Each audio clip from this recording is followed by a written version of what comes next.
Hello, नमस्कार दोस्तों। आज हम सीए फाउंडेशन के अकाउंट्स की फर्स्ट क्लास स्टार्ट करने जा रहे हैं और अब आने वाले कुछ महीने का हमारा साथ रहेगा। मेरे बारे में आपको पता होगा, माई सेल्फ सीए दरवेश स्वामी। तो सबसे पहले तो मैं आपको कॉन्ग्रेचुलेशंस बोलूँगा। कॉन्ग्रेचुलेशन इसलिए बिकॉज आपने इस कोर्स को ज्वाइन किया। देखो, इंडिया के टफेस्ट कोर्सेज में नाम आता है सीए कोर्स का, और इसको ज्वाइन करने की आपने हिम्मत की है, एक जीत तो आपकी यही हो जाती है। बिकॉज मोस्टली लोग तो इसको ज्वाइन ही नहीं करते। बहुत से लोग सोचते हैं इतना टफ है सीए, कंप्लीट होगा नहीं होगा, वो हिम्मत ही नहीं उठा पाते। तो आपने ज्वाइन किया, पहली विजय तो आपकी हो गई है। ठीक है, दूसरी विजय में थोड़ा संघर्ष आगे क्या है बाकी है, वो हम लोगों ने मिलजुल के इसको कवर कर लेना है। मैं आपके अकाउंट्स का सब्जेक्ट कवर कर रहा हूं, सीए फाउंडेशन का। अब अकाउंट्स का सिलेबस तो बाद में डिस्कस करेंगे। पहले ये देखो कि कौन सा चैप्टर कितनी वेटेज रखता है, और जब आप चैप्टर देखो तो सिलेबस अपने आप इसके अंदर कवर होता जाएगा। देखो, ये मैंने पिछले कुछ ईयर्स का एनालिसिस किया है, ये आप देख लीजिए। जैसे आपका जो फर्स्ट यूनिट है, ये स्टडी मटेरियल के हिसाब से मैंने चैप्टर्स को बांटा है, जो आपका आईसीए का स्टडी मटेरियल है ना, उसके हिसाब से। देखिए, थ्योरेटिकल फ्रेमवर्क, इसके अंदर बेसिक्स है, जो आपने +1 के अंदर बेसिक्स सीखी है ना, वो मोस्टली इस यूनिट के अंदर कवर है। जैसे meaning and scope of accounting, accounting concept, principle and conventions. Accounting concept का चैप्टर याद है ना, बीकॉम अपना +1 के अंदर आया था, जो सेकंड चैप्टर हुआ करता था, जिसमें कंजर्वेटिज्म कंसेप्ट, प्रूडेंस कंसेप्ट, ये सारे जो कवर हुए थे। फिर अकाउंटिंग टर्मिनोलॉजी, जिसमें अकाउंटिंग टर्म्स हमारी आती है, जिसमें डेटर का मीनिंग, क्रेडिटर का मीनिंग, ये सब चीजें कवर होती है। फिर capital revenue expenditure, contingent assets and contingent liability, accounting policies, accounting as a measurement, discipline valuation वगैरह, accounting standards and Ind AS. अब ये जो यूनिट है ये बेसिक है, और इसीलिए बहुत ज्यादा कवरेज इस यूनिट के अंदर से नहीं है। एक जो यूनिट है वो सबसे इंपॉर्टेंट है इसकी, ये देखो, वो है कैपिटल एंड रेवेन्यू एक्सपेंडिचर वाली।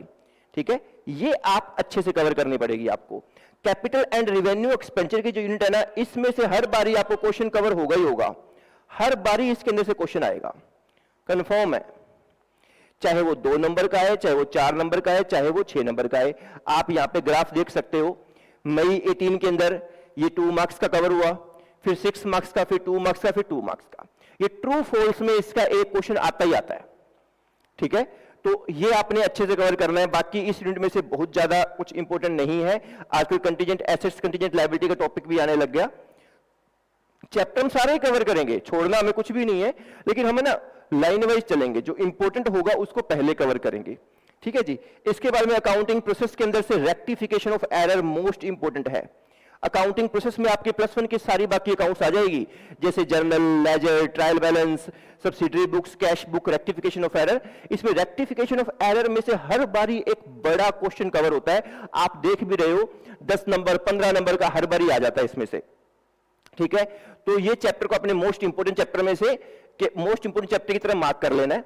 इसके बाद में bank reconciliation statement, again very important, जो हम सबसे पहले यही चैप्टर करेंगे आज स्टार्ट। ठीक है, बैंक रिकंसिलिएशन स्टेटमेंट बिल्कुल फ्लैट रेट से हर बारी 10 मार्क्स का आ रहा है। ठीक है, तो ये 10 नंबर भी आपने स्टार्टिंग में ही कवर करने हैं। जो बड़े बड़े क्वेश्चंस है ना, वो पहले हम कवर करेंगे, वो चैप्टर्स पहले कवर करेंगे। फिर इन्वेंट्री का चैप्टर है, जिसमें स्टॉक की वैल्यूएशन वगैरह शामिल है, तो ये पिछले 2-3 अटेम्प्ट से लगातार आ रहा है 5 मार्क्स का। फिर अकाउंटिंग फॉर स्पेशल ट्रांजैक्शंस, ये आपने अब तक नहीं किए होंगे भी। अगर आप +2 पास आउट स्टूडेंट हो तो +1 +2 में ये चैप्टर सारे कवर नहीं होते, एक अलग चैप्टर ही कवर होता है। जैसे बिल ऑफ एक्सचेंज तो आपने कवर किया होगा, ये बहुत ज्यादा मार्क्स का आता भी नहीं है, 2 नंबर 4 नंबर तक कवर होता है। लेकिन इसके बाद के चैप्टर ध्यान से देखिए, sale of goods on approval और return basis, consignment, average due date और अकाउंट करंट, चारों चैप्टर आपके लिए नए हैं, आपने इनको पहले नहीं देखा है। ठीक है, ये हमें अच्छे से करना है। और इसके अंदर जो कंसाइनमेंट का चैप्टर है, ये तो वेरी वेरी इंपॉर्टेंट है, बिकॉज इसमें से 10 नंबर तक के क्वेश्चन कवर होने के पूरा चांस रहता है। ठीक है, सेल ऑफ गुड्स में से भी आता है 5 मार्क्स का। एवरेज ड्यू डेट भी बिल्कुल कंसिस्टेंट रेट से लगातार आ रहा है, हर पेपर में इसका क्वेश्चन आ रहा है। ठीक है, अकाउंट करंट भी बहुत बारी हमें देखने को मिलता है। तो ये पूरी की पूरी यूनिट ही काफी इंपॉर्टेंट है, इसको ध्यान से करने की जरूरत है। ध्यान से करने की जरूरत इसलिए भी है बिकॉज इसका बेस आपके पास प्रिपेयर नहीं है, हमें फ्रेश करना है। प्लस 1 प्लस 2 में हमने इसका कोई जिक्र नहीं सुना है, ठीक है। Then final account of sole proprietor, ठीक है, इसमें मैन्युफैक्चरिंग कंसर्न भी है, नॉन मैन्युफैक्चरिंग कंसर्न भी है। वही ट्रेडिंग, पिंडल, बैलेंस शीट, मैन्युफैक्चरिंग अकाउंट वाले चैप्टर है जो आपने प्लस 1 में कभी ना कभी देखे होंगे, लेकिन यहां थोड़ा सा एडवांस्ड है। और नॉन मैन्युफैक्चरिंग कंसर्न में से हर बारी एक क्वेश्चन आता ही आता है, ठीक है, वो भी बड़ा क्वेश्चन। बड़ा क्वेश्चन मतलब देखो, अब ध्यान से देखो, 10 नंबर 20 नंबर तक क्या है इसमें से कवर होता है, तो ये भी बहुत इंपॉर्टेंट चैप्टर है। पिछली बार एक मैन्युफैक्चरिंग का भी आ गया था 5 नंबर का, तो वो भी हम साथ साथ कवर कर लेंगे। पहले नॉन मैन्युफैक्चरिंग करेंगे, फिर मैन्युफैक्चरिंग भी कर लेंगे। कोई खास लंबा चौड़ा ज्यादा फर्क नहीं है, सिर्फ एक मैन्युफैक्चरिंग अकाउंट बनाना सीखना है, हो जाएगा कवर ये। फिर पार्टनरशिप हमेशा क्या है, बहुत इंटरेस्टिंग रही है, और हर बारी इसमें से आपको प्लस 2 में भी आदत होगी कि एडमिशन और रिटायरमेंट में एक क्वेश्चन आ जाया करता था, ऐसा ही कुछ कुछ यहां है। Admission of partner, retirement of partner और डेथ ऑफ पार्टनर। प्लस 2 में हो सकता है आपने रिटायरमेंट और डेथ का एक ही चैप्टर कवर किया, बट यहां पर क्या हमारे अलग अलग है, एडमिशन ऑफ पार्टनर, रिटायरमेंट और डेथ ऑफ पार्टनर। इन तीनों में से एक क्वेश्चन आएगा, ठीक है। जब मैं कह रहा हूं ना आएगा, मतलब प्रीवियस एनालिसिस के हिसाब से फ्यूचर बता रहा हूं, ठीक है। सर्टेनिटी तो कुछ नहीं है, बाकी तो आईसीआई के मन पे डिपेंड करता है कि वो कैसे क्वेश्चन डालते हैं, लेकिन हिस्ट्री कहती है कि इन तीनों में से एक क्वेश्चन आएगा और 10 मार्क्स का क्वेश्चन जरूर आएगा, ठीक है। चाहे वो एडमिशन में से आए, चाहे वो रिटायरमेंट में से आए, चाहे वो आपका डेथ ऑफ पार्टनर का केस आए, ठीक है। तो ये तीनों ही चैप्टर मोस्ट इंपोर्टेंट है। हाँ, बाकी जो इंट्रोडक्शन, गुडविल के जो टॉपिक्स है वो अलग से ज्यादा इंपॉर्टेंट नहीं है, इन्हीं चैप्टर्स के अंदर उनका रोल है, इसलिए हमें वो भी टॉपिक करने पड़ेंगे, ठीक है जी।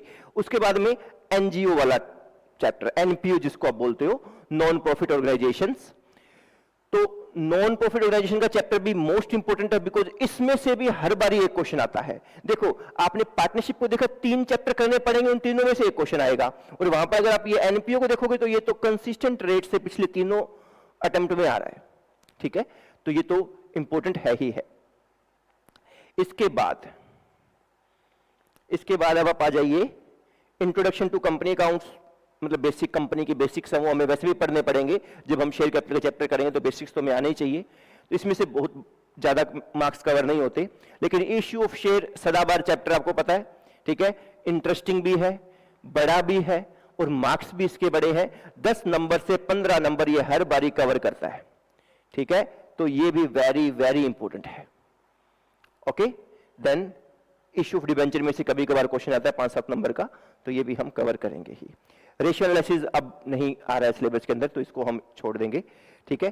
तो ये हमारे मेन चैप्टर्स थे जिनकी मैंने इंट्रोडक्शन दी। अगर मैं रिपीट करूं मोस्ट इंपोर्टेंट चैप्टर्स, ठीक है, मार्क्स के एंगल से, तो हम नाम लेंगे, सबसे पहला नाम लेंगे रेक्टिफिकेशन ऑफ एरर का, देन बैंक रिकंसिलिएशन स्टेटमेंट का, उसके बाद में कंसाइनमेंट अकाउंट वाले चैप्टर का, ठीक है, और उसके बाद में हमारा फाइनल अकाउंट का chapter, then admission, retirement, death of partner, और उसके बाद में इश्यू ऑफ शेयर का चैप्टर।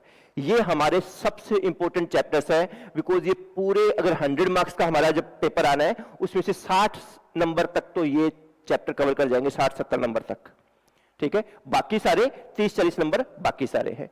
तो हमें इन चैप्टर्स को अच्छे से दिमाग में डाल देना है, प्रैक्टिस पे प्रैक्टिस करनी है, क्वेश्चंस पे क्वेश्चंस करके देखने हैं। ऐसा कोई केस बचना ही नहीं चाहिए कि हमारा एग्जाम में क्वेश्चन सोल्व ना हो, ठीक है।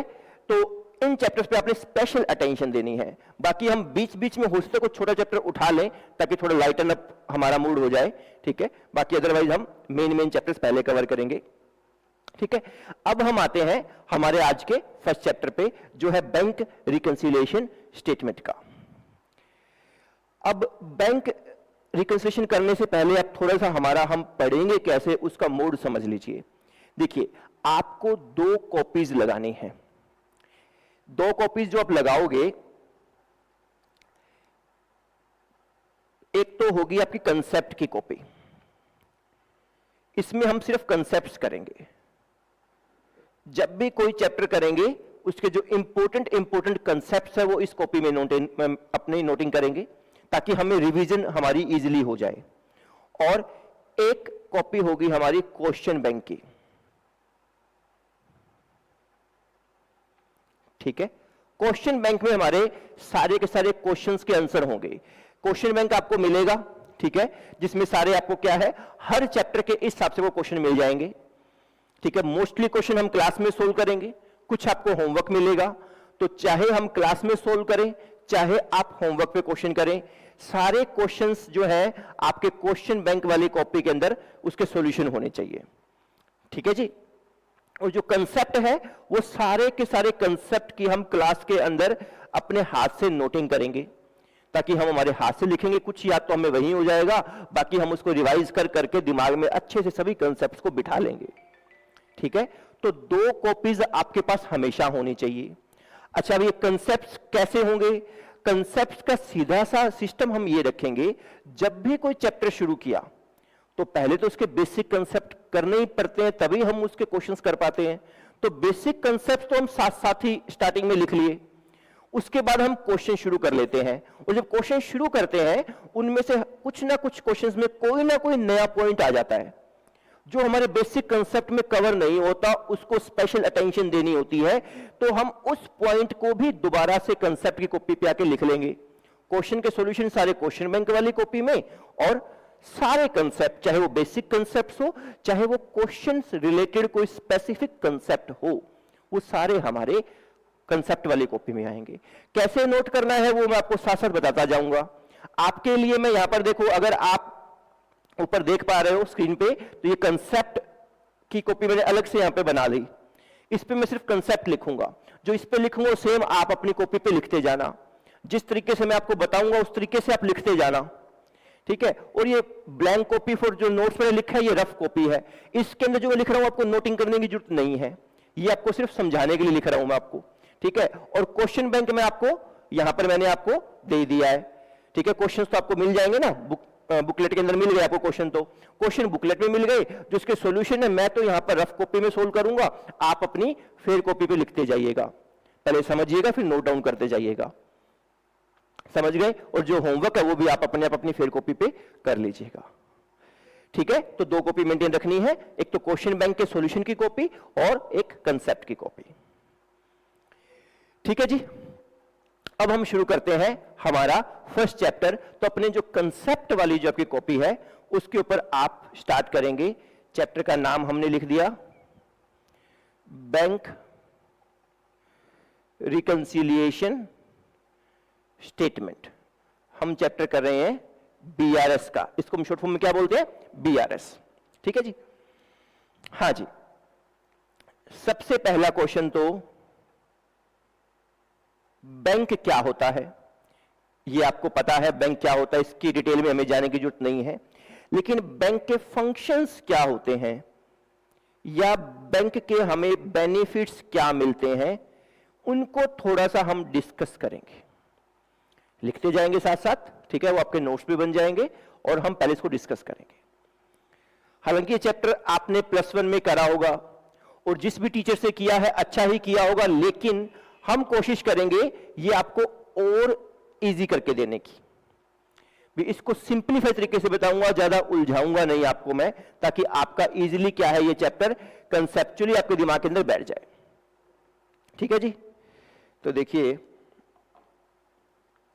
बताइए बैंक का पहला काम क्या होता है?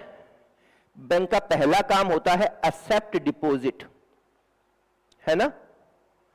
एक्सेप्ट डिपॉजिट का मतलब क्या है? आपके पास अगर ज्यादा पैसा पड़ा है, घर में सेविंग कर रखी है आपने, तो बैंक में जाके जमा करवा सकते हो। बैंक में जाके आप क्या है, जमा करवा सकते हो। और बैंक आपको नॉर्मल इसके ऊपर क्या है, इंटरेस्ट देता है। ठीक है, इंटरेस्ट की इनकम आपकी होती है, आपको ब्याज मिलता है इसके ऊपर।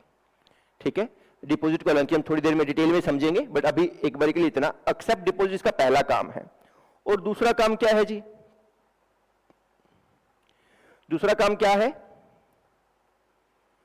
लैंड मनी, मतलब ये लोन्स भी देते हैं, इसके ऊपर आपको इंटरेस्ट देना पड़ता है, इसके ऊपर आपका इंटरेस्ट नाम का एक्सपेंस आ जाता है। बैंक बहुत तरह के लोन देता है, आपने सुना हो कार लोन चाहिए, बिजनेस के लिए लोन चाहिए, मोर्टगेज लोन, प्रॉपर्टी गिरवी लिखकर हमने लोन अगेंस्ट प्रॉपर्टी लिया है, लैप बोलते हैं उसको, लोन अगेंस्ट प्रॉपर्टी लेना। बहुत तरह के लोन बैंक देता है। एजुकेशन लोन हो गया। तो उस लोन पर बैंक आपसे ब्याज चार्ज करता है, तो ब्याज आपका एक्सपेंस हो गया। ये काम भी बैंक करता है। और बैंक क्या करता है,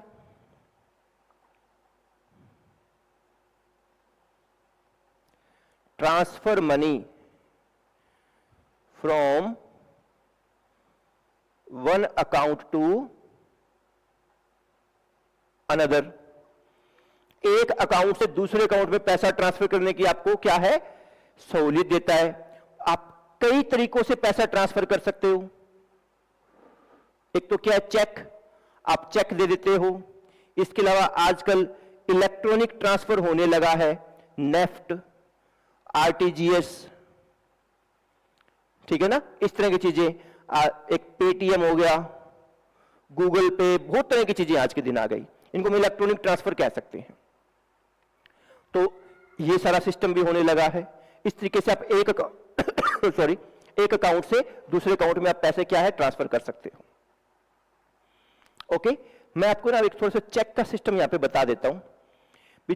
चेक का सिस्टम क्या होता है, मतलब कि आप चेक से कैसे एक अकाउंट से दूसरे अकाउंट में पैसे ट्रांसफर करते हो। ये सिस्टम यहां ही समझ लेते हैं ताकि हमें आगे दिमाग ज्यादा ना लगाना पड़े। देखो, मैंने कहा कि आप एक अकाउंट से दूसरे अकाउंट में पैसे ट्रांसफर कर सकते हो। जैसे एक तो मेरा अकाउंट है,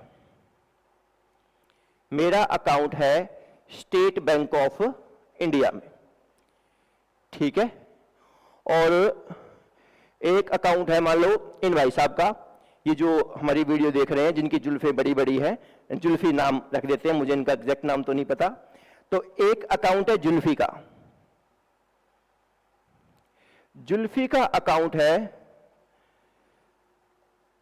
एचडीएफसी बैंक में, ठीक है। तो जुल्फी का नाम थोड़ा अच्छे से लिख देता हूं भाई। जुल्फी कह रहा है मेरा नाम मेरे को सुंदर नहीं लग रहा, ढंग से लिखो। लो जी, ढंग से लिख दिया, ठीक है। जुल्फी का अकाउंट है एचडीएफसी बैंक में। अब ध्यान से समझना, जुल्फी ने मुझे पेमेंट करनी है, जुल्फी ने मुझे पेमेंट करनी है।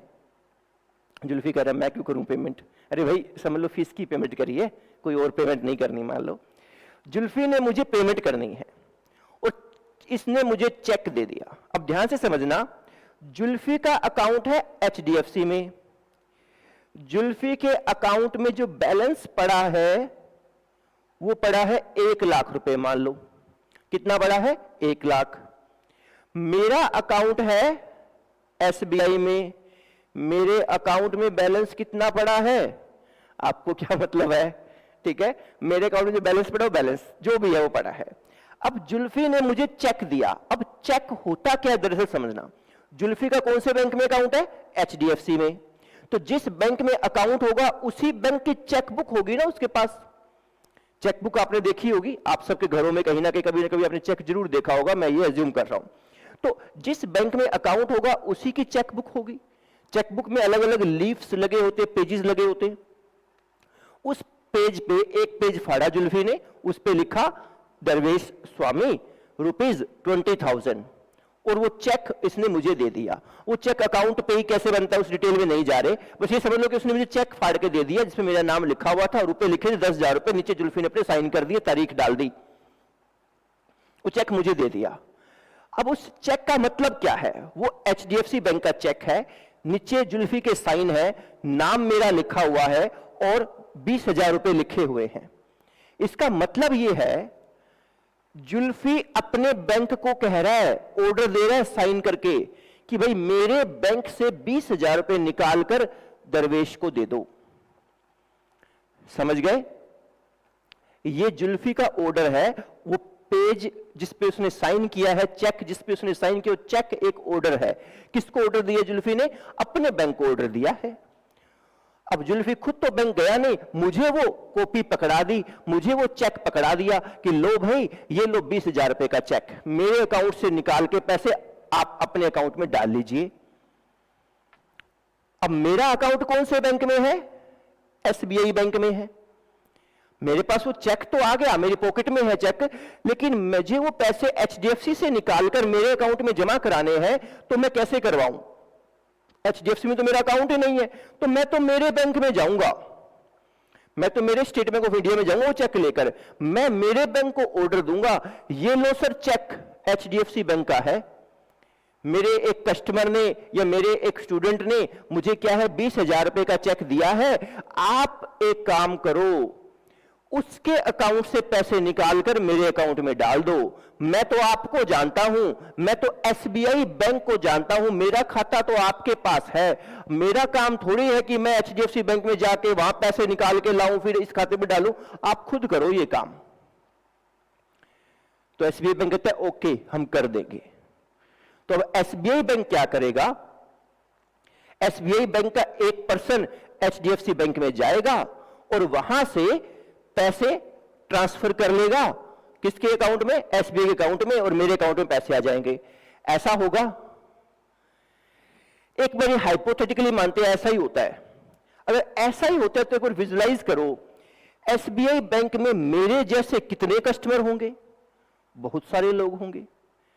अच्छा, मेरे पास एक चेक तो जुल्फी से आया है 20,000 का, और भी बहुत सारे, जुल्फी का अकाउंट तो कहां था, एचडीएफसी बैंक में था, और भी कई सारे चेक आते हैं, किसी का एक्सिस बैंक में अकाउंट है, किसी का सेंट्रल बैंक में अकाउंट है, किसी का पंजाब नेशनल बैंक में अकाउंट है, किसी का एयू स्मॉल फाइनेंस बैंक में अकाउंट है। मेरे पास तो बहुत सारे चेक आते हैं और वो चेक मैं जाके अपने एसबीआई बैंक में दे देता हूं। फिर एसबीआई बैंक का जो एम्प्लॉय तो भागता ही रहेगा, कभी एक्सिस बैंक से पैसे निकाल कर लाएगा मेरे अकाउंट में डालने के लिए, कभी एचडीएफसी बैंक में जाएगा मेरे अकाउंट में पैसे डालने के लिए। और मेरे जैसे उनके पास सैकड़ों कस्टमर है, सैकड़ों कस्टमर के सैकड़ों चेक आते होंगे, तो उनके तो एम्प्लॉय यहां वहां दौड़ते रहेंगे कि लाओ वहां से पैसे लाओ, इस अकाउंट में डालो, वहां से पैसे लाओ, इस अकाउंट में डालो। ऐसा सिस्टम तो फिर पॉसिबल नहीं है ना। तो रिजर्व बैंक ऑफ इंडिया जो कि बैंकों का बैंक है, जो कि हमारा एपेक्स बैंक है, जो सभी बैंकों को रेगुलेट करता है, उसने एक सिस्टम बनाया है। उसने एक सिस्टम, बड़ा अच्छा सिस्टम बनाया, उसको सिस्टम कहते हैं क्लियरिंग सिस्टम। क्या कहते हैं इसे? Clearing system. आरबीआई ने अपनी किसी भी ब्रांच में, जिस शहर में आरबीआई की ब्रांच है वहां तो उस ब्रांच के अंदर ये काम होता है, या जिस शहर में आरबीआई की ब्रांच नहीं है वहां स्टेट बैंक ऑफ इंडिया को ये काम दे रखा है। मोस्टली जगह स्टेट बैंक ऑफ इंडिया ही ये काम करता है, वो रिप्रेजेंटेटिव की तरह काम कर लेता है आरबीआई के इस काम के लिए, जिस काम का नाम क्या, क्लियरिंग सिस्टम। क्लियरिंग सिस्टम में क्या होता है, हर दिन शाम को या कई बार दिन में 2 बारी भी क्लियरिंग हाउस लगता है। क्या लगता है? Clearing house. क्लियरिंग हाउस का मतलब यह है, क्लियरिंग हाउस का मतलब यह है कि डेली शाम को मान लो एक टेबल के ऊपर, जैसे मान लो आप रहने वाले हो लखनऊ के, तो लखनऊ के अंदर स्टेट बैंक ऑफ इंडिया के किसी भी मेन ब्रांच में ये क्लियरिंग हाउस लगता होगा। एक टेबल के ऊपर सारे बैंकों के लोग, हर बैंक का एक एम्प्लॉय शाम को आ जाएगा और इस टेबल के ऊपर बैठेंगे। टेबल के ऊपर मतलब अपनी चेयर लगा के बैठेंगे, मतलब एक राउंड टेबल जो भी है, एक जगह सभी बैंक के एम्प्लॉयज आ गए, शाम को इकट्ठे हो गए, हर एम्प्लॉय अपने बैंक से सारे चेक लेकर आया है। अब मान लो स्टेट बैंक ऑफ इंडिया चलो खुद कर रहा है कंडक्ट ये, तो स्टेट बैंक ऑफ इंडिया का भी एक बंदा यहां बैठा होगा, यहां एक्सिस बैंक का भी व्यक्ति आ गया होगा, यहां पर एयू स्मॉल फाइनेंस बैंक का भी आ गया होगा, सभी बैंकों के लोग यहां आ गए शाम को, और वो आपस में अपने सारे चेक एक्सचेंज कर लेते हैं। लेना है चेक, देना है, मतलब अगर जैसे अभी हमने जिक्र किया कि एसबीआई बैंक में मेरा अकाउंट था, एचडीएफसी बैंक का चेक है मेरे पास, तो एसबीआई बैंक का व्यक्ति वही एचडीएफसी वाला आया होगा, उसे बोलेगा ले भाई एक ये चेक आया मेरे पास, तेरे बैंक में एक अकाउंट है जुल्फी उसका, उसके अकाउंट से पैसे निकाल के मेरे अकाउंट में ट्रांसफर कर दो। ये सिस्टम चलता है, ठीक है। तो इसको बोलते हैं क्लियरिंग हाउस। ये आरबीआई इसको मेंटेन करता है, चाहे वो चेकों का लेन देन हो, चाहे उसके बाद होने वाले पैसे का लेन देन हो, ठीक है। इस तरीके से काम होता है, समझ गए? कोई समस्या इसके अंदर? तो ये जो क्लियरिंग सिस्टम है, ये चेक ऐसे क्लियर होते हैं, भी है किसी और बैंक का, हम अपने अकाउंट में जाके दे देते हैं, तो वो इस तरीके से क्लियर होते हैं। तो ये काम बैंक ही करते हैं हमारा, ओके है ना। तो ये हमारा दूसरा फंक्शन हो गया transfer money from one account to another, cheque का सिस्टम मैंने आपको समझा दिया। नेफ्ट आरटीजीएस तो आजकल इलेक्ट्रॉनिक होती है, कहीं जाने की जरूरत ही नहीं है। आरबीआई ने पोर्ट सिस्टम बना के दे दिया, पोर्टल बना के दे दिया। आरबीआई के उस सिस्टम से सभी बैंक आपस में पैसा ट्रांसफर कर सकते हैं। चेक वाले सिस्टम की तरह क्लियरिंग हाउस में जाने की जरूरत भी नहीं होती। ठीक है, समझ गए? और बैंक क्या काम करता है? और बैंक क्या काम करता है? बैंक के अंदर आपके कस्टमर सीधे पैसे जमा करा सकते हैं ना। अगर आपने बैंक में अकाउंट खुलवाया है, वहां आप अपना पैसा जमा करा सकते हो। समझ में आ गया? आपका कोई कस्टमर है जिसने आपको पैसे देने हैं, तो वो आपको सीधा आपको कैश देने की बजाय आपके अकाउंट में पैसे जमा करा सकता है। तो ये भी एक फायदा है बैंक का। Direct deposit by customer. Okay, भी हम तो औरों को पैसे ट्रांसफर कर ही सकते हैं, दूसरा भी कोई व्यक्ति हमारे अकाउंट में सीधा पैसा जमा करवा सकता है। और बैंक क्या करता है आमतौर पे?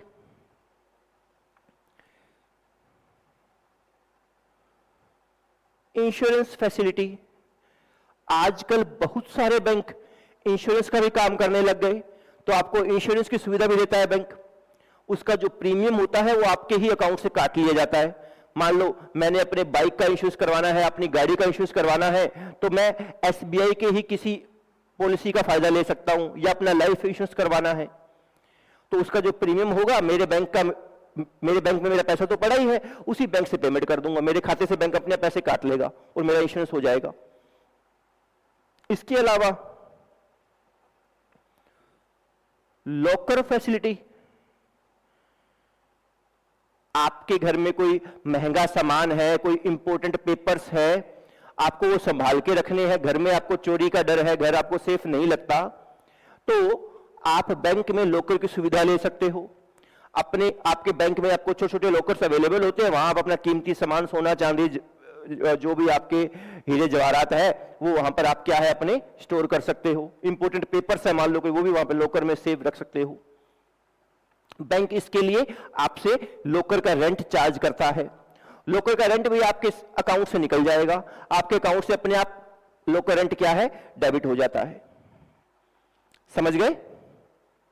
लॉकर की सुविधा भी दी जाती है।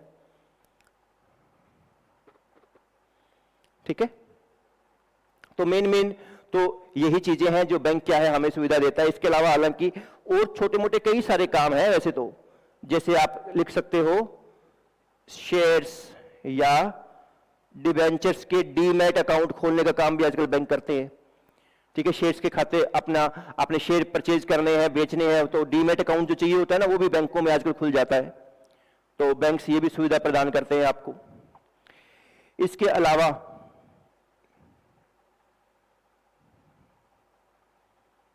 एक सुविधा होती है ट्रैवलर्स चेक की।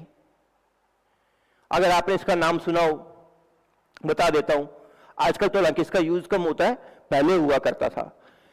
अब मान लो ये जुल्फी का अकाउंट है एचडीएफसी बैंक में, इसके बैंक में 1 लाख रुपया पड़ा है। जुल्फी ने प्लान किया है इंडिया का ट्रिप लगाने का, कि पूरे भारत में घूम के आऊंगा, और साथ में भाई की कोई जो भी है भी फ्रेंड है मान लो, और ये इंडिया का ट्रिप मारने जा रहे हैं। अब जुल्फी को रोड ट्रिप है मान लो, इनका बाय रोड जा रहे हैं, महीना 1.5 महीना का इन्होंने पूरा ट्रिप प्लान कर लिया। अब जुल्फी को ट्रिप टेंशन ये है कि जहां जहां मैं जाऊंगा वहां वहां मुझे पैसा तो खर्च करना पड़ेगा। अब पैसा अगर मुझे खर्च करना है तो मुझे या तो मैं कैश अपने साथ लेके चलूं। अब इसका अकाउंट तो क्या है, लखनऊ का रहने वाला है जुल्फी, लखनऊ के एचडीएफसी बैंक में इसका अकाउंट है, एचडीएफसी बैंक में पैसे पड़े हैं। अब जुल्फी को यह टेंशन है कि भाई अब मैं जगह जगह जाऊंगा, वहां मुझे जगह जगह पैसे की जरूरत है, या तो मैं 3-4 लाख रुपए पहले ही अपनी गाड़ी में रखूं और उसको खर्च करता चलूं, इसमें रिस्क है कहीं रास्ते में चोरी डकैती कुछ हो गई तो। आजकल तो एटीएम कार्ड आ गए, पर एटीएम कार्ड से पुरानी बात कर रहा हूं मैं, समझना आपका दिमाग बार बार एटीएम पे जाएगा कि एटीएम से निकाल लेंगे पैसे। एटीएम से पहले क्या होता तो बता रहा हूं, आज भी कुछ जगह अलाउड है, ये बहुत से बैंक की सुविधा देते हैं। तो इसमें क्या करेगा, जुल्फी के बैंक में पड़े हैं 4 लाख रुपए मान लो। जुल्फी अपने बैंक को बोलता है सर मुझे छोटे छोटे ट्रैवलर चेक बना के दे दो। अब छोटे छोटे 20,000, 30,000, 50,000, 10,000 के चेक बना के दे दिए बैंक ने। अब जुल्फी जहां जहां जाता है वहां वहां एचडीएफसी बैंक की ब्रांच तो जरूर होगी, उस ब्रांच में जाएगा और जैसे सपोज करो कि जयपुर पहुंचा, तो जयपुर में जुल्फी ने अपना 20,000 का चेक एचडीएफसी बैंक को ढूंढा, कहां है एचडीएफसी बैंक, वहां जाके 20,000 का चेक लगाया, पैसा निकाल लिया। अब 20 रुपए जब खत्म हो जाएंगे किसी दूसरे शहर में पहुंचेगा, वहां और पैसे निकाल लेगा। ये सिस्टम चलता है। हालांकि आजकल एटीएम आ गए हैं तो एटीएम के बाद इसकी जरूरत नहीं पड़ती है, लेकिन पहले जरूरत पड़ा करती थी। फिर ट्रैवलर्स चेक होते हैं। ठीक है जी, तो मेन तो यही सुविधाएं हैं। इसके अलावा एक होता है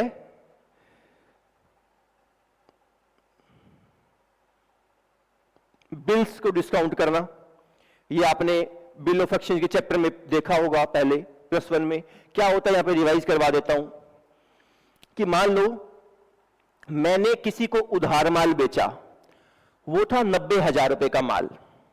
90,000 रुपए का माल था, उधार बेचा है। सामने वाला पर्सन कह रहा है कि सर 2 महीने बाद पेमेंट करूंगा, आपको 2 महीने बाद 90,000 रुपए दे जाऊंगा। मैंने कहा ठीक है। अब लेकिन मुझे पैसे की अभी जरूरत है,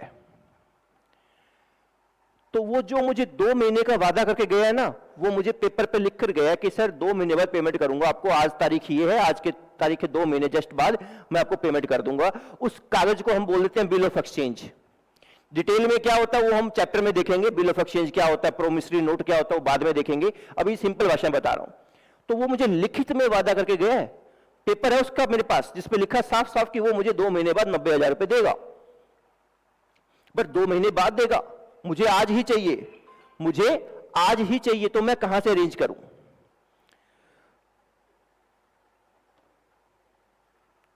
तो मैं अपने बैंक के पास गया, मैंने बैंक को बोला सर ये देखो एक मेरा कस्टमर है, इसने लिखित में कह रखा है मुझे कि वो मुझे 2 महीने बाद 90,000 रुपए देगा, मुझे आज ही चाहिए, तो आप प्लीज ये कागज का टुकड़ा आप अपने पास रख लो, 2 महीने बाद आप उसके पास जाना, ये कागज दिखाओगे तो आपको पेमेंट कर देगा, बिकॉज यही प्रूफ है, यही डॉक्यूमेंट है जिसको देखे हुए पेमेंट करने वाला है।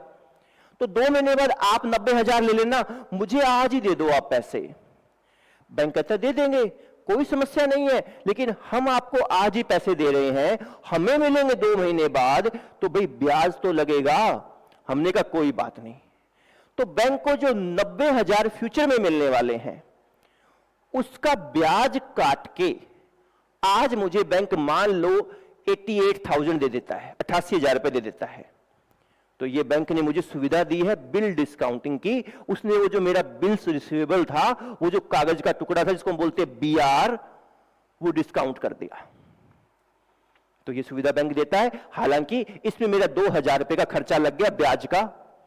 जब एडवांस में ब्याज कटता है, जैसे अभी आपने देखा कि 90,000 की अमाउंट थी, उसमें से ब्याज कट के रुपए मिले, उसको बोलते डिस्काउंटिंग करवाना। क्या कहते हैं? डिस्काउंटिंग करवाना। एक सिस्टम तो ये होता है, मैंने किसी को 1 लाख रुपए दिए और 2 महीने बाद मुझे 1 लाख के ऊपर ब्याज जोड़ के पैसा मिल गया, 1,02,000, वो तो उसको तो इंटरेस्ट बोलते हैं। एक रकम फाइनल है 1 लाख, मुझे फ्यूचर में 1 लाख मिलेंगे और उसमें से ब्याज काट के वापस रिवर्स जाना है, तो उसको डिस्काउंटिंग कह देते हैं, वो तो इंटरेस्ट ही है। ठीक है, तो ये बिल डिस्काउंट की फीचर्स, ये सुविधा भी हमें बैंक क्या है, प्रोवाइड करता है। इसके अलावा और हमें क्या सुविधा मिलती है? और हमें सुविधा मिलती है डिमांड ड्राफ्ट की। किसकी मिलती है? डिमांड ड्राफ्ट, जिसको बोलते हैं DD। क्या कहते हैं? DD। ओके, ये क्या होता है समझ लेते हैं। हो सकता है कि आपने जब अपनी ICA की फीस जमा करवाई तो DD के थ्रू जमा करवाई हो कुछ बच्चों ने। तो DD में क्या होता है, जैसे चेक का सिस्टम अलग होता है, DD का सिस्टम अलग होता है।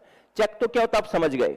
चेक में तो क्या होता है, आपने चेक काट के दिया, जैसे जुल्फी ने मुझे 20,000 का चेक दिया था और वो चेक मैंने मेरे स्टेट बैंक ऑफ इंडिया के अकाउंट में लगाया, फिर वो क्लियरिंग हाउस के दौरान अपने आप बैंक क्या करता है, दूसरे बैंक से पैसे निकाल के क्या है अपने अकाउंट में पैसे ट्रांसफर कर लेता है। लेकिन जब ट्रांसफर करने लगा, पता लगा जुल्फी ने चेक तो दे दिया, मुझे जुल्फी के अकाउंट में पैसे ही नहीं है, जुल्फी का खाता खाली है। तो बताओ मेरे साथ तो धोखा हो गया ना। मुझे लगा मेरी 20,000 रुपए की फीस आ गई, बट कोई फीस नहीं आई, जुल्फी का चेक बाउंस हो गया।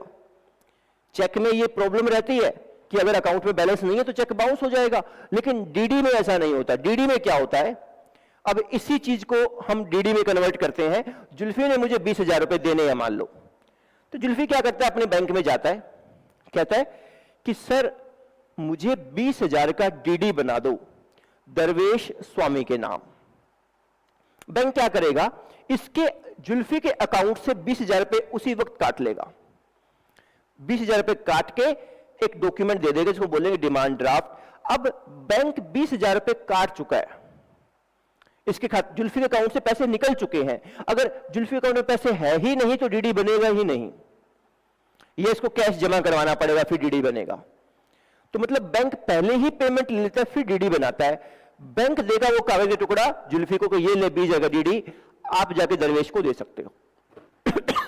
सॉरी, अब मेरे पास वो डीडी आ जाएगा और मैं अपने बैंक में जाके वो 20,000 रुपए कलेक्ट कर लूंगा और अब आराम से कलेक्ट हो जाएंगे बिकॉज बैंक पहले ही काट चुका है उसके अकाउंट से। तो डिमांड ड्राफ्ट की सुविधा भी क्या है, बैंक देता है। बैंक हालांकि ये सुविधा दे रहा है तो उसके चार्ज जरूर काटता है, थोड़े बहुत बैंक चार्ज जरूर काटेगा। ठीक है, समझ गए? तो ये मेन 10 फंक्शंस या 10 एडवांटेजेस हमने क्या है बैंक की लिखी है, ये आपको पता होनी चाहिए, चैप्टर में आगे काम भी आएगी आपको। ये तो फंक्शंस ऑफ बैंक हो गए। अब इसके बाद नेक्स्ट टॉपिक है टाइप्स ऑफ डिपॉजिट। डिपॉजिट कितनी तरह के होते हैं? हमने बैंक में पैसा जमा करवाना है ना, हम जो बैंक में पैसे जमा करवाते हैं वो कितनी तरह के खाते खुल सकते हैं?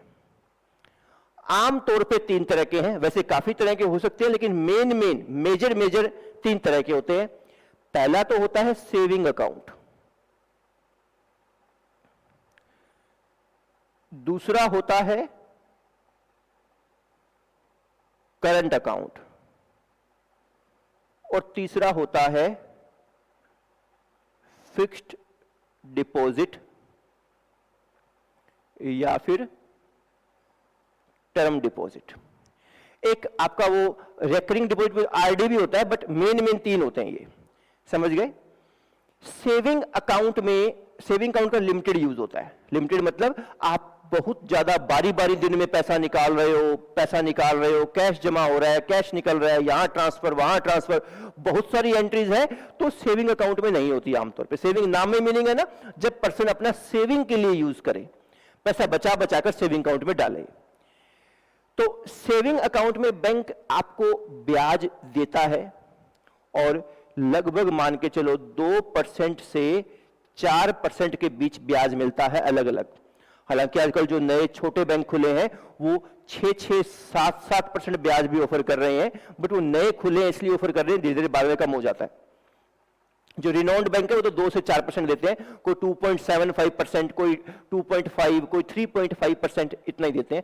वोलेटाइल रहता है, चेंज होता रहता है, मार्केट को देखते हुए, आरबीआई के जो इंस्ट्रक्शंस हैं उनको ध्यान में रखते हुए ऊपर नीचे होता रहता है।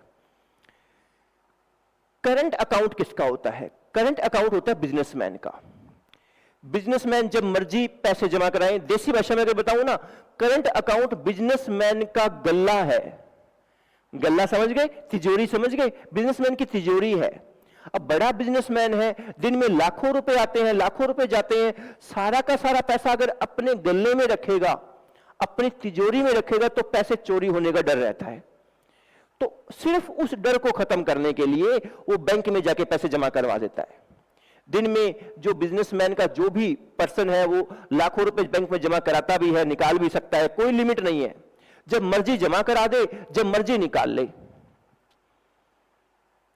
बैंक को पता है अगर किसी ने करंट अकाउंट खुलवाया है तो जब मर्जी इसमें पैसे आएंगे और जब मर्जी चले जाएंगे।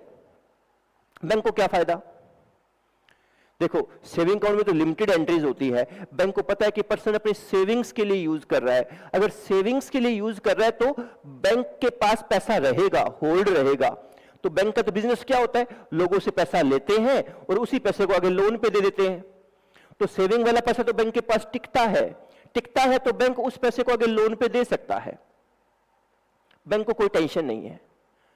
लेकिन करंट अकाउंट का पैसा तो टिकता ही नहीं, बैंक लोन पर दे ही नहीं सकता, बिकॉज जब मर्जी पैसा मांगने आ जाए कस्टमर। इसीलिए सेविंग अकाउंट पे तो बैंक आगे लोन देगा, ब्याज कमाएगा, ब्याज कमाएगा तो थोड़ा बहुत ब्याज आपको भी दे देता है। करंट अकाउंट का पैसा बैंक आगे लोन पर नहीं दे सकता, इसीलिए बैंक को कोई इनकम नहीं होने वाली, तो बैंक आपको ब्याज भी नहीं देता। बैंक आपको ब्याज नहीं देता, बल्कि आपसे एक्सपेंस और चार्ज कर लेता है। कोई कैश हैंडलिंग चार्ज है, कोई चेकबुक चार्ज है, कोई मैसेज चार्ज है, बहुत तरह के चार्ज होते हैं, वो आपके अकाउंट से चार्ज जरूर करता है बैंक, लेकिन ब्याज नहीं देता। करंट अकाउंट पर कोई इंटरेस्ट नहीं मिलता, नो इंटरेस्ट। सेविंग अकाउंट पर इंटरेस्ट मिलता है, यह हमने देख लिया। ओके। तीसरा है फिक्स्ड डिपॉजिट, टर्म डिपॉजिट। इसमें तो बैंक के पास ज्यादा समय के लिए पैसा रुकता है, सर्टेनिटी के साथ रुकता है। जैसे आपने बैंक में एफडी करवाई 6 महीने की, तो 6 महीने तक पैसे लेने नहीं जाओगे, बैंक को पता है। एक्सेप्शनल केस अलग बात है, नॉर्मली नहीं जाएगा कोई पर्सन। साल की एफडी तो साल तक पैसा जमा है, 5 साल की एफडी तो 5 साल तक पैसा जमा है, तो बैंक इस पैसे को बड़ी निश्चिंता के साथ लोन दे सकता है आगे, और अच्छा ब्याज कमा सकता है। अच्छा ब्याज कमा सकता है, इसीलिए एफडी के ऊपर आपको ब्याज मिलता भी ज्यादा है। बैंक आगे से इनकम भी अच्छी कमाता है आपके पैसे से, और उसमें से आपको इनकम देता भी अच्छी है। आमतौर पे बैंक की एफडी पर 6 से 8% तक हम ब्याज देख लेते हैं। आजकल हालांकि थोड़ा कम चल रहा है, 5 पॉइंट कुछ पर आ गया, बट नॉर्मली 6 से 8 के बीच में रहता है। ठीक है, तो ये टाइप्स ऑफ डिपॉजिट है, मेन 3 तरह के।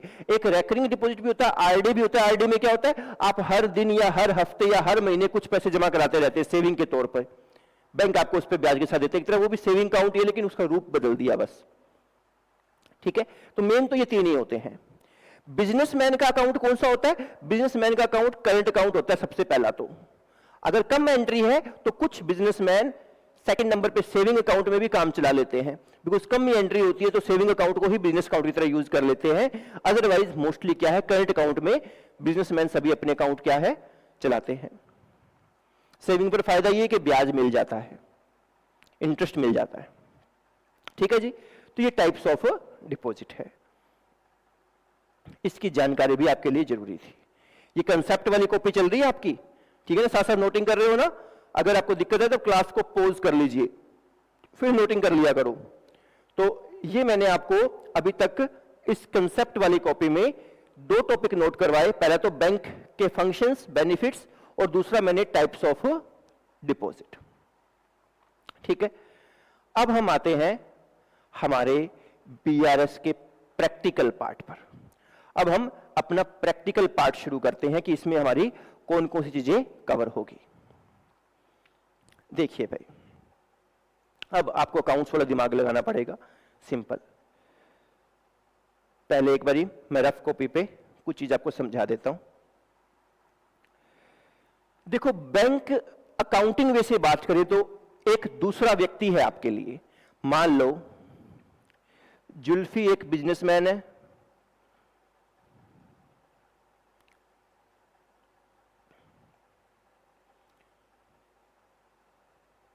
और जुल्फी का बैंक है एचडीएफसी बैंक।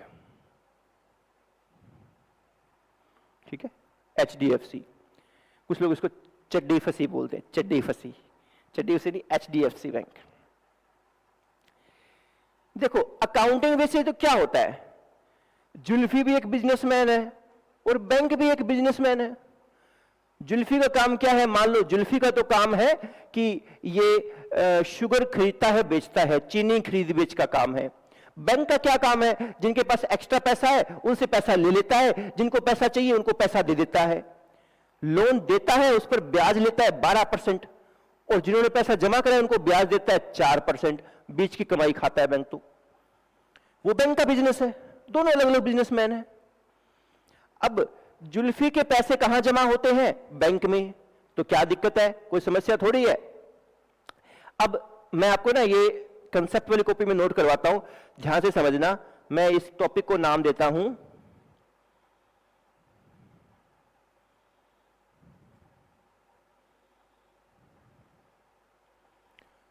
अंडरस्टैंडिंग ऑफ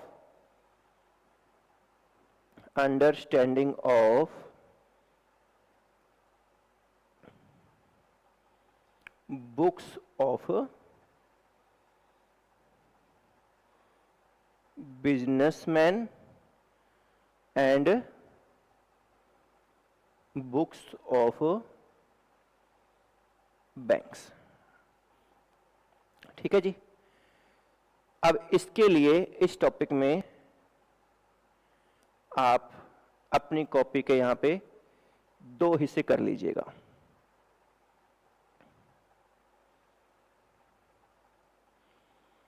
इधर तो मैंने कर ली books of Zulfi, books of Zulfi, और ये बुक्स ऑफ बैंक। एक एंट्री का एग्जांपल लेते हैं। जुल्फी ने अपने बैंक में 10,000 रुपए जमा करवाए।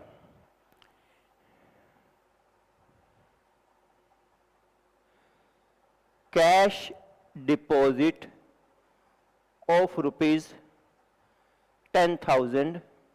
ये बैंक मान लो HDFC बैंक है भाई। ये बैंक कौन सा बैंक है? HDFC बैंक है।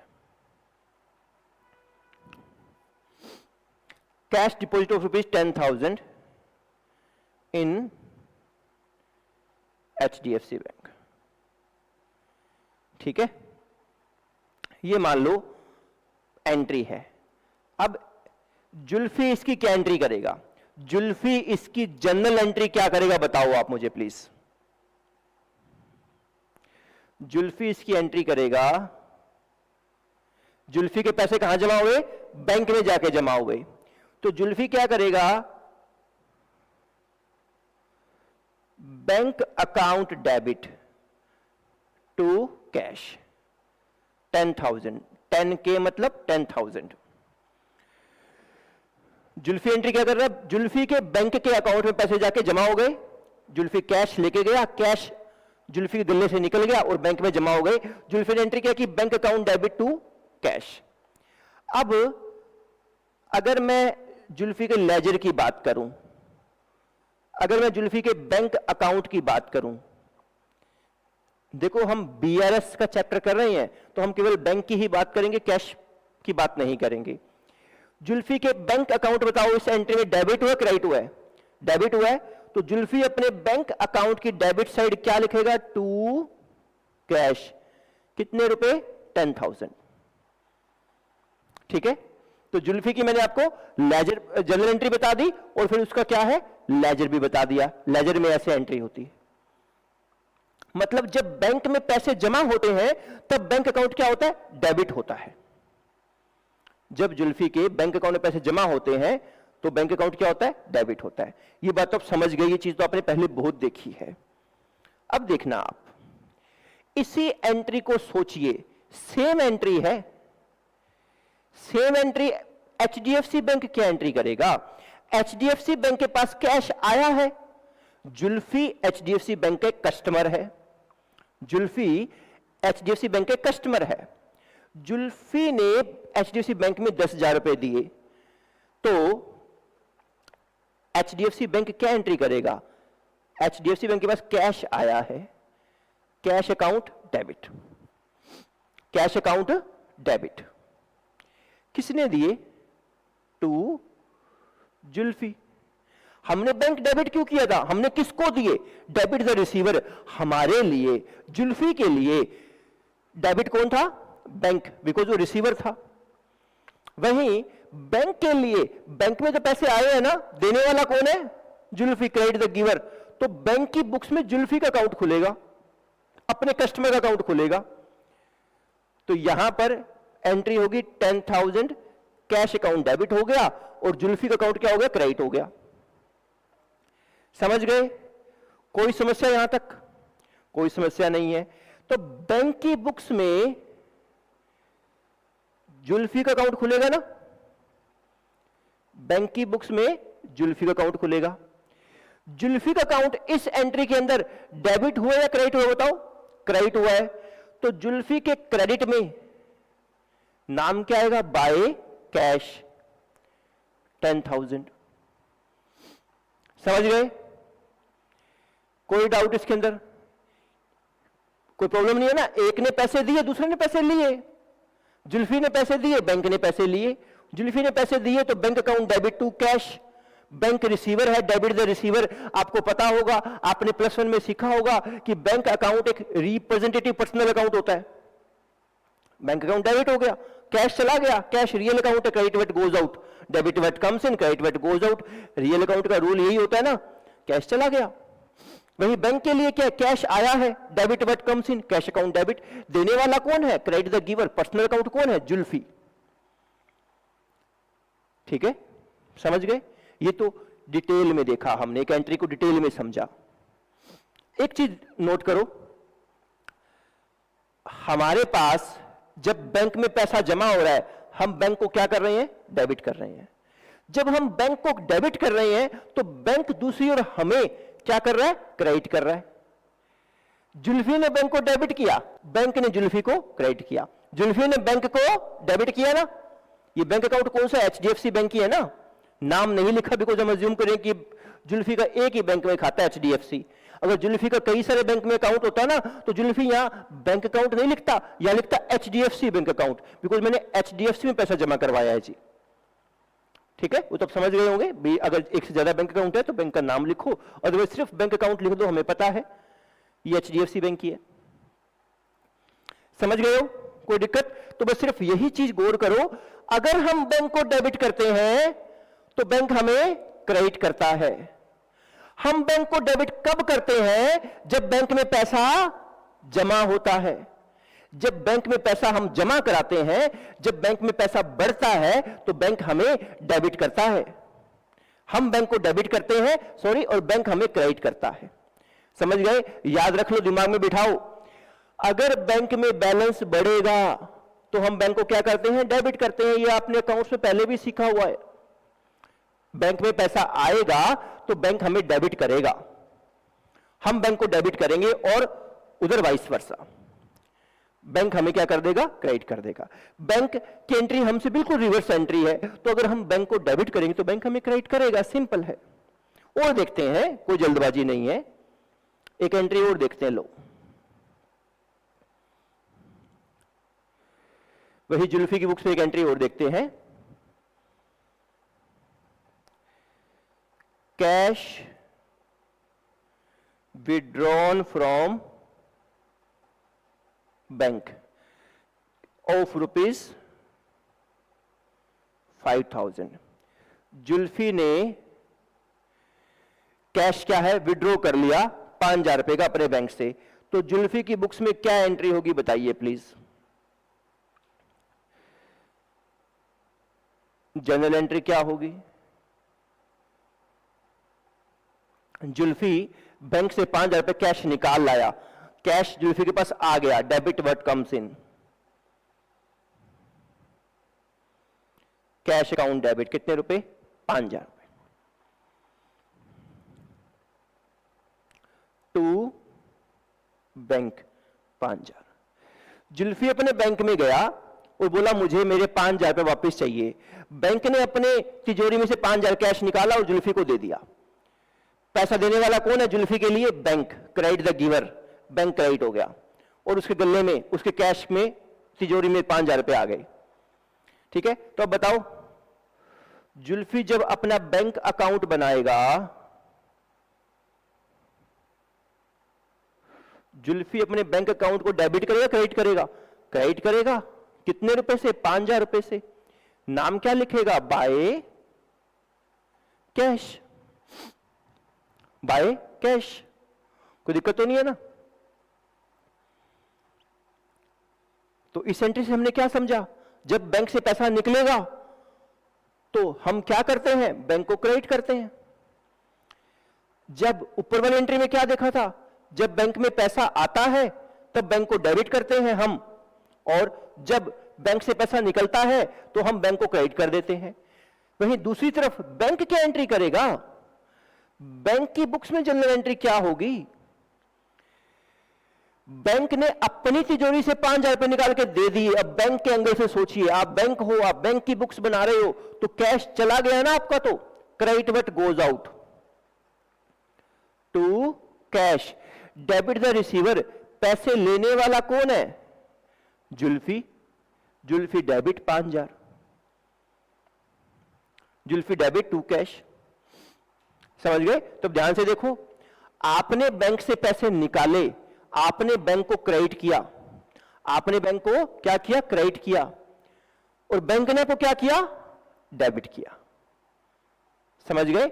आप बैंक को क्रेडिट कर रहे हो, बैंक आपको डेबिट कर रहा है। रिवर्स होगा, हमेशा रिवर्स होगा, बिकॉज लेन देन अगर एक ले रहा है तो दूसरा दे रहा है, या फिर देन लेन अगर आप दे रहे हो तो अगला ले रहा है। समझ गए? ठीक है जी। अब बैंक इसकी क्या एंट्री करेगा? जुल्फी के लेजर में पोस्ट कैसे करेगा भाई? आप कहते हो मुझे तो आता है, बिल्कुल आता है, वैसे पोस्ट करेगा। जुल्फी इस एंट्री में क्या हुआ? डेबिट हुआ, तो जुल्फी के डेबिट में टू कैश 5000। ठीक है? समझ रहे हो? कोई दिक्कत? तो ये जो हमने दो एंट्रीज देखी है ना, इन दो एंट्रीज को करने के पीछे का लॉजिक सिर्फ इतना सा बताना है आपको कि जब आप बैंक में पैसे जमा करवाते हो, या यूं कहे जब बैंक का बैलेंस बढ़ता है, तो आपकी बुक्स में बैंक का अकाउंट डेबिट होता है। जब बैंक का बैलेंस कम होता है तो आपकी बुक्स में बैंक का अकाउंट क्रेडिट होता है। क्यों होता है? लॉजिकली मैंने आपको बताया, मैं यहां अब लिख भी देता हूं।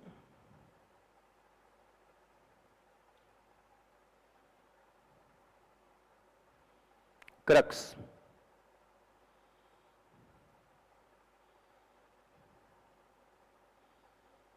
बिजनेसमैन की बुक्स और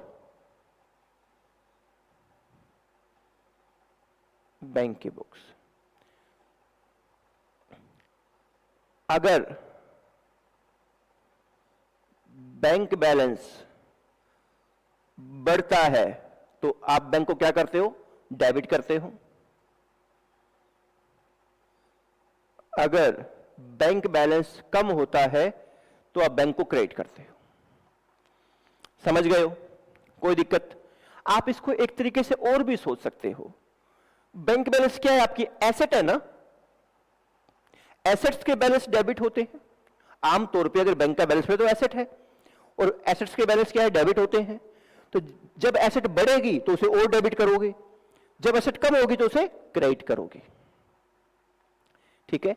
आपका बैंक में पैसा पड़ा है, वो आपकी एसेट है। ठीक है? कोई दिक्कत? वही बैंक के लिए, जब आपने बैंक में पैसा जमा करवाया, आपकी तो एसेट थी, बैंक के पास आपने जमा करवाया है, बैंक के लिए क्या है? वो लायबिलिटी है।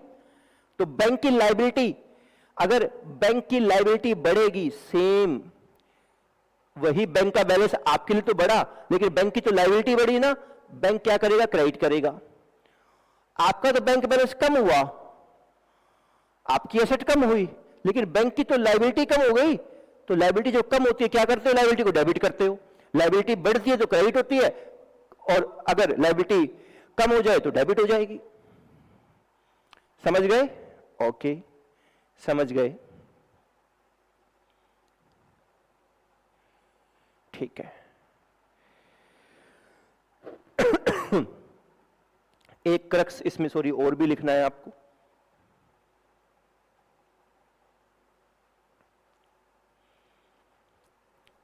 ये तो पहला पॉइंट था, दूसरा पॉइंट और लिखो। When we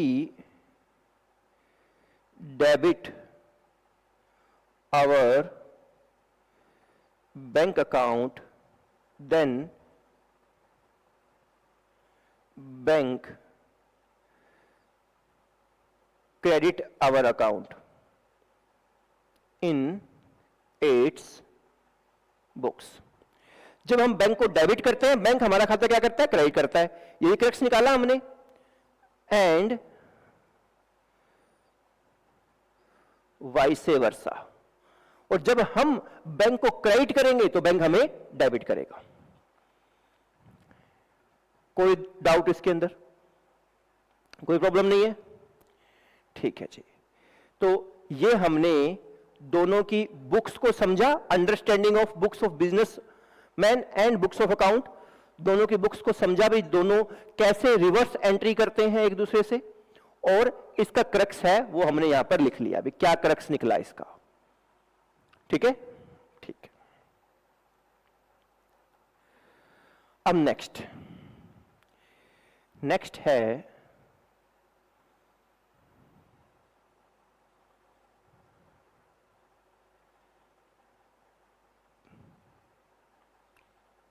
types of bank balance. आपका बैंक बैलेंस कितनी तरह का हो सकता है? अब इसमें एक चीज पहले आप समझिए, मैं अभी आपको जब बैंक अकाउंट बनाना सिखा रहा था ना, आप अपना बैंक अकाउंट जब बना रहे थे, हम प्रैक्टिकली अगर आपको याद हो तो आपने +1 में कैश बुक करी थी, और कैश बुक में आपने डबल कॉलम कैश बुक करी थी, याद है?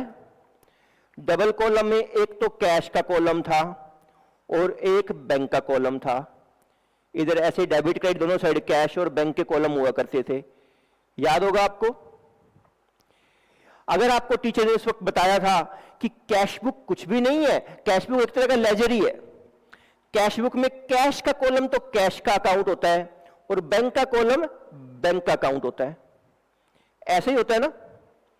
जब आप कैश के कॉलम में एंट्री कर रहे होते हो, कैश अकाउंट को सोच के एंट्री कर रहे होते हो। जब आप बैंक के कॉलम में एंट्री कर रहे होते हो तब बैंक का सोच के एंट्री कर रहे होते हो, ये बैंक का अकाउंट है।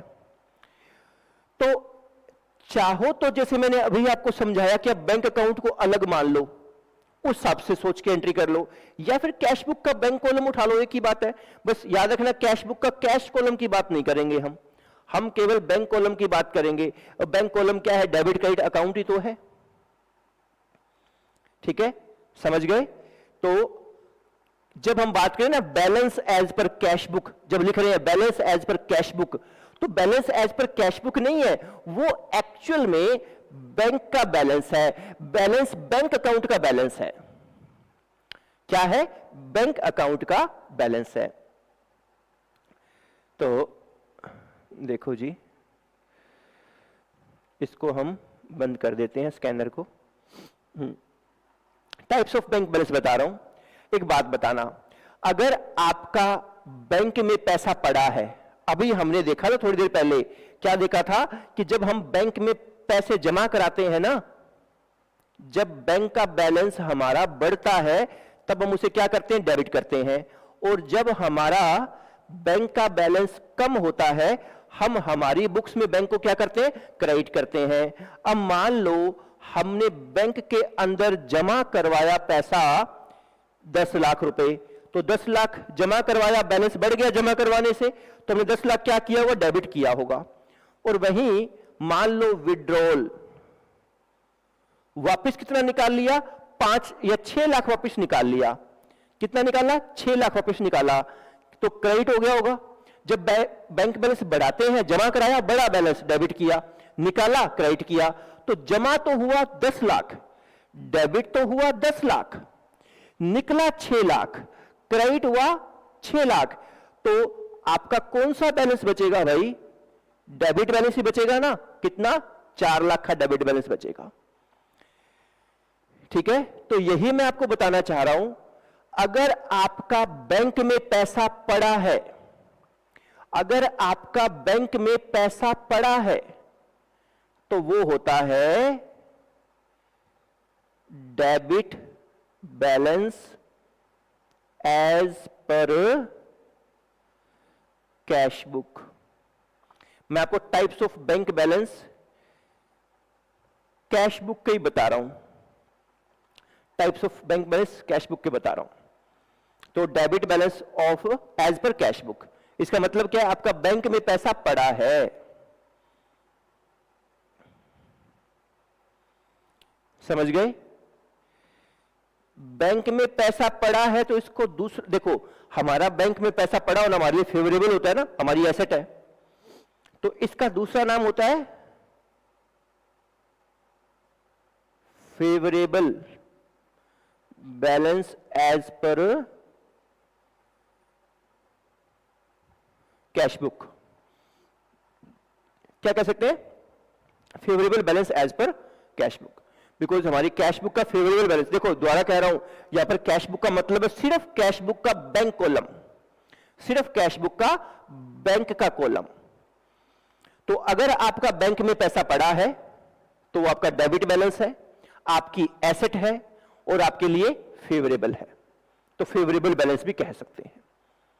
एक चीज और सोचो, मैंने आज जुल्फी की बात हुई, जुल्फी की बात ही करेंगे आज, बाकी किसी की बात अगली क्लास में करेंगे। मैंने जुल्फी से पूछा, जुल्फी तेरा बैंक बैलेंस कितना है?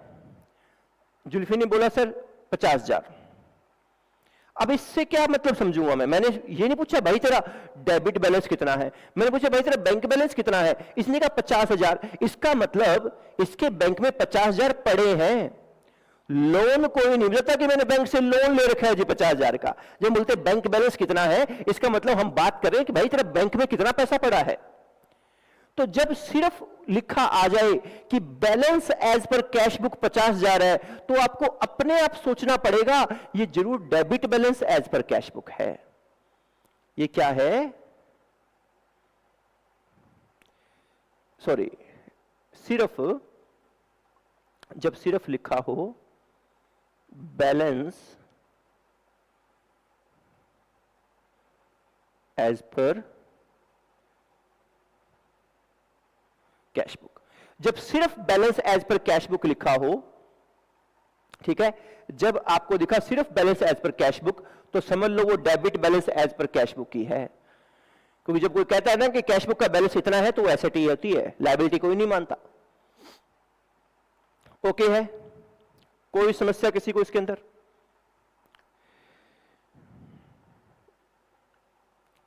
अब बैंक आपको, अब अगला है overdraft as per cash book.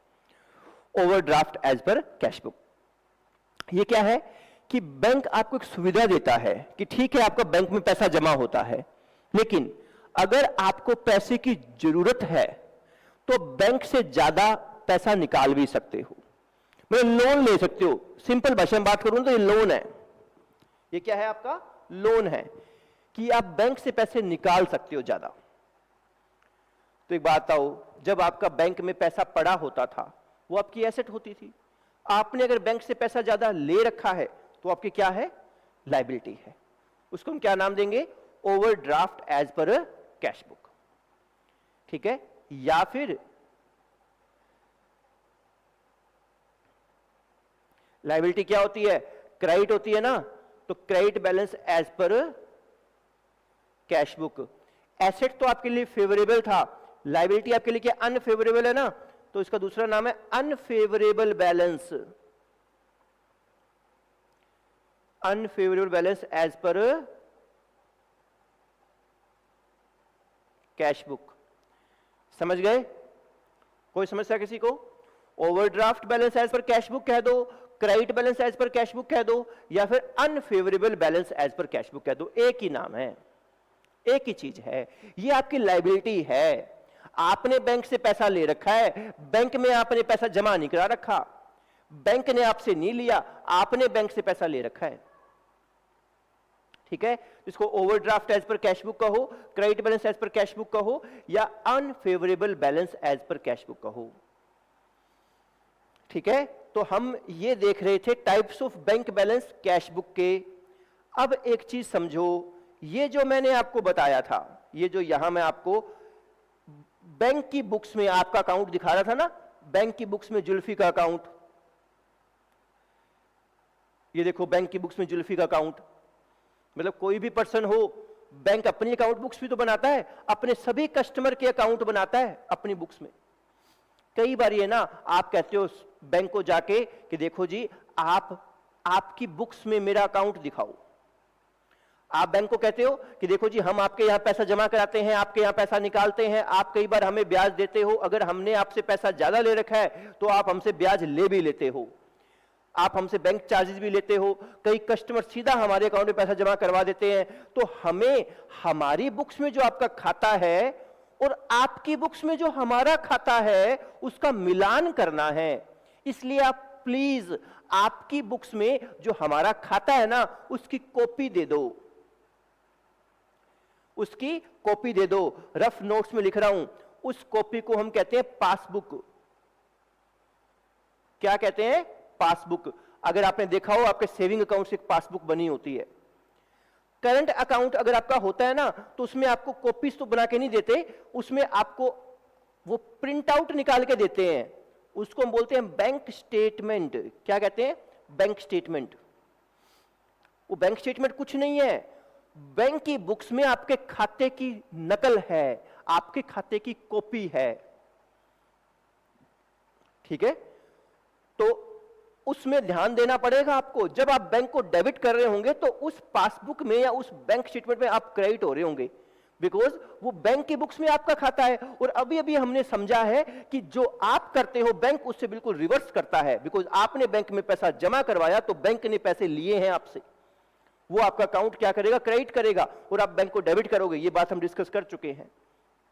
तो पासबुक आपकी कैश बुक से बिल्कुल रिवर्स होती है, बिल्कुल उल्ट होती है। अगर बिल्कुल उल्ट होती है तो हम अब अगले बैलेंस लिखने जा रहे हैं, types of bank balance as per passbook को। और ध्यान से समझना,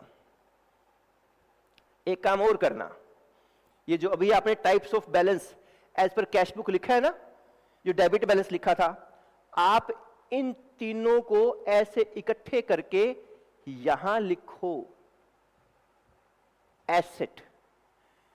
ये सब आपकी क्या है? अगर डेबिट बैलेंस है तो क्या आपकी एसेट है, और वहीं अगर क्रेडिट बैलेंस है तो ये आपकी क्या है? Liability.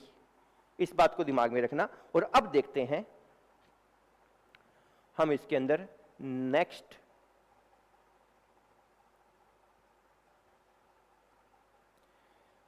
Types of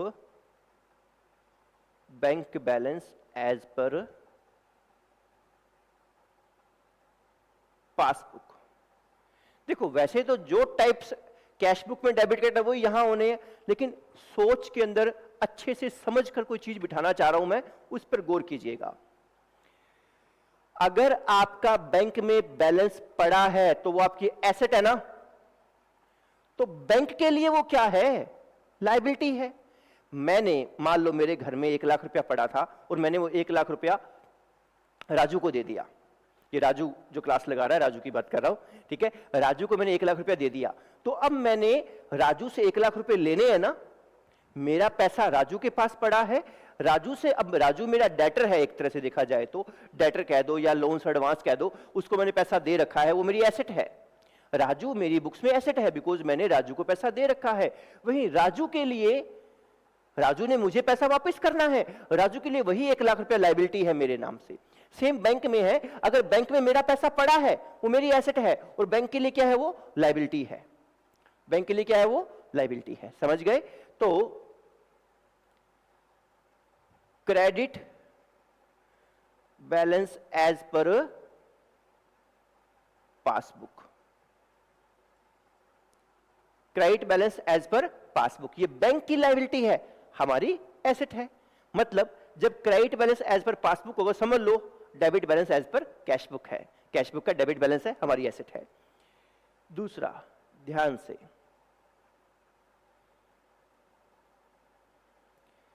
favourable balance as per passbook.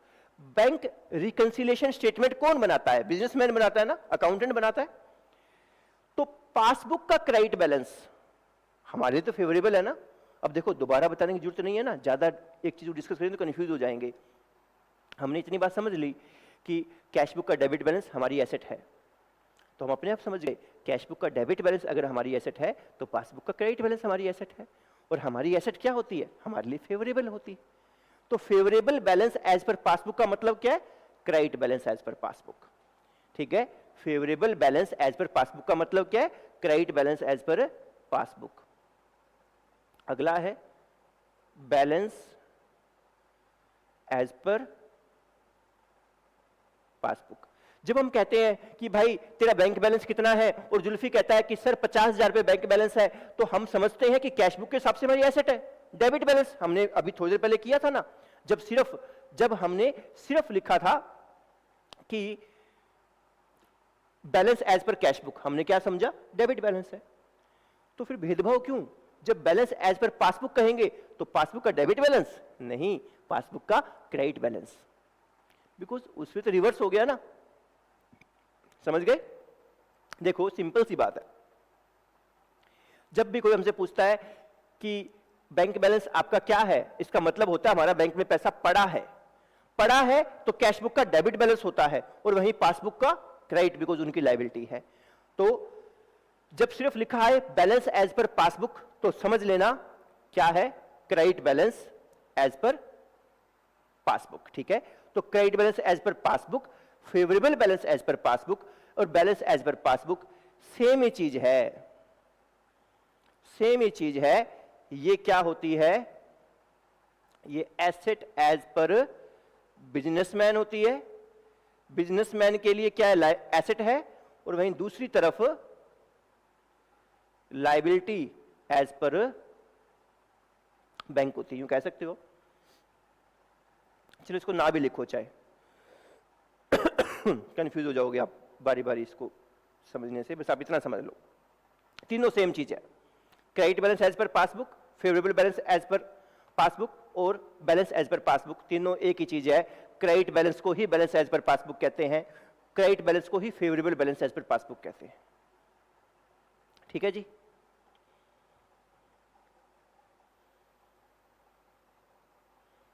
वहीं दूसरा,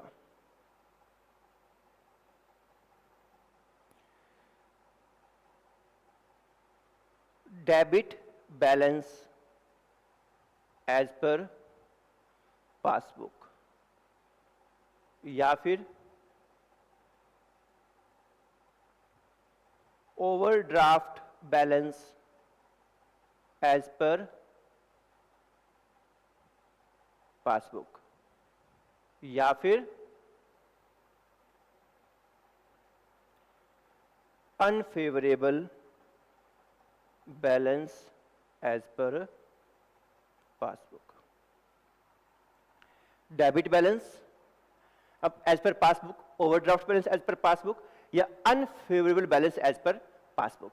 इसका मतलब है कि जब हमने बैंक से ज्यादा पैसा निकाल रखा हो, जब हमने बैंक से ज्यादा पैसा निकाल रखा हो तो हमारी लायबिलिटी होती है, और लायबिलिटी क्या होती है? क्रेडिट होती है। यही बताया था ना मैंने आपको, लायबिलिटी क्या होती है? क्रेडिट होती है। तो ये हमने देखो यहां पर लिखा भी था, overdraft as per cash book हमारी लायबिलिटी क्रेडिट बैलेंस हुआ करता था। हमारी तो लायबिलिटी है, हमने बैंक से फालतू पैसा निकाल रखा है, बैंक ने तो हमें फालतू पैसा दे रखा है ना, तो बैंक के लिए क्या है? वो एसेट है। बैंक के लिए क्या है? वो एसेट है। समझ गए? तो एसेट क्या होती है? डेबिट होती है। इसीलिए वो जो ओवरड्राफ्ट बैलेंस है हमारी बुक्स के अंदर क्या था? क्रेडिट था, वही ओवरड्राफ्ट बैलेंस पासबुक के हिसाब से डेबिट हो जाता है। ठीक है, और ओवरड्राफ्ट हमारे लिए क्या होता है? अनफेवरेबल ही होता है, इसलिए हमने अनफेवरेबल बैलेंस भी इसको नाम दे दिया। ठीक है, तो आप यूं समझ लीजिए, debit balance as per passbook, unfavourable balance as per passbook और overdraft balance as per passbook same ही चीज है। ये सारे नाम आएंगे क्वेश्चंस में, तो आपको पता होना चाहिए। देखो मैं आपको रफ कॉपी में सिंपल एक बात समझाता हूं। हमने पूरा चैप्टर सिर्फ दो ही चीजें देखनी है कि डेबिट या credit balance as per cash book. अब debit balance as per passbook के नाम कई सारे हो सकते हैं जो हमने और नाम देखे हैं, तो आपको समझना है डेबिट बैलेंस के हिसाब से। ऐसे क्रेडिट बैलेंस के नाम भी और सारे हो सकते हैं। सेम ऐसे ही डेबिट या credit balance as per passbook. बस हमने पूरा चैप्टर समझना तो डेबिट क्रेडिट बैलेंस के हिसाब से ही है। वो अलग अलग नाम क्यों बताएं? बिकॉज क्वेश्चंस में नाम अलग अलग आ जाते हैं, तो हमने उस नाम को पढ़ के डिसाइड यही करना है कि overdraft balance as per passbook है, तो ये तो जरूर debit balance as per passbook हो गया। ठीक है, overdraft balance as per passbook है तो ये तो जरूर debit balance as per passbook हो गया। जब नाम आए बैलेंस एज पर पासबुक, जब क्या नाम आए बैलेंस एज पर पासबुक, तो हमने सोचना अच्छा बैलेंस एज पर पासबुक बोला है तो जरूर credit balance as per passbook है। जब नाम आए favourable balance as per passbook तो हम कहेंगे favourable balance as per passbook तो जरूर ये credit balance as per passbook है। जब नाम आए unfavourable balance as per cash book, जब नाम आए unfavourable balance as per cash book तो हमने समझना अच्छा अनफेवरेबल बैलेंस कब होता है कैश बुक का? जब हमारा क्रेडिट बैलेंस होता है। ठीक है, तो ये मैंने आपको बेसिक बताया कैश बुक और पासबुक के बारे में कि कैश बुक क्या होती है, पासबुक क्या होती है, डेबिट बैलेंस क्या होता है, क्रेडिट बैलेंस क्या होता है, बैंक क्या होता है, बैंक के फंक्शंस क्या होते हैं। अभी तक हमने बैंक रिकंसिलिएशन करना को स्टार्ट नहीं किया है। ठीक है, तो मेरी आपसे रिक्वेस्ट है कि एक बार इसको अच्छे से रिवाइज कर लो। इसमें कंफ्यूजन नहीं होनी चाहिए कि डेबिट बैलेंस क्या होता है, क्रेडिट बैलेंस क्या होता है, फेवरेबल क्या होता है, अनफेवरेबल क्या होता है, ओवरड्राफ्ट क्या होता है। ठीक है, तो ये कोई कंफ्यूजन हमें नहीं चाहिए। जब ये बात दिमाग में अच्छे से बैठ जाएगी तभी हम क्या है आगे क्लासेस कर पाएंगे। ठीक है, तो आज की क्लास को मैं एक बार यहीं रोकता हूं। आज हम इतना ही करेंगे, इसको ही आप बारी बारी रिवाइज कीजिए। बिकॉज मैंने आपको बताया था जो चैप्टर हमारे लिए इंपॉर्टेंट है उसको हमने अच्छे से करना है, धीरे धीरे करना है, रिवीजन के साथ साथ करना है। देखो सीधा सा मूल मंत्र है, दो ही चीजें इंपॉर्टेंट होती है स्टडी के अंदर, रिवीजन प्लस प्रैक्टिस। अकाउंट्स के पर्सपेक्टिव से बता रहा हूं, थ्योरी में तो सिर्फ रिवीजन इनफ होती है, अकाउंट्स के एंगल से प्रैक्टिकल सब्जेक्ट है तो practice plus revision, practice plus revision. आज हमने क्या है सिर्फ कंसेप्ट कुछ नोट किए हैं, तो इसकी सिर्फ आपको क्या करनी है, रिवीजन करनी है। ठीक है, थ्योरेटिकल पार्ट कवर किया है ना, रिवीजन करनी है। जितना इसको रिवाइज करोगे, जितना इसको दिमाग में बिठा लोगे, उतना ही आगे का प्रैक्टिकल पार्ट आपका क्या है अच्छे से कवर होगा। ठीक है, तो अब हम मिलते हैं नेक्स्ट क्लास में। Till then tata, bye bye.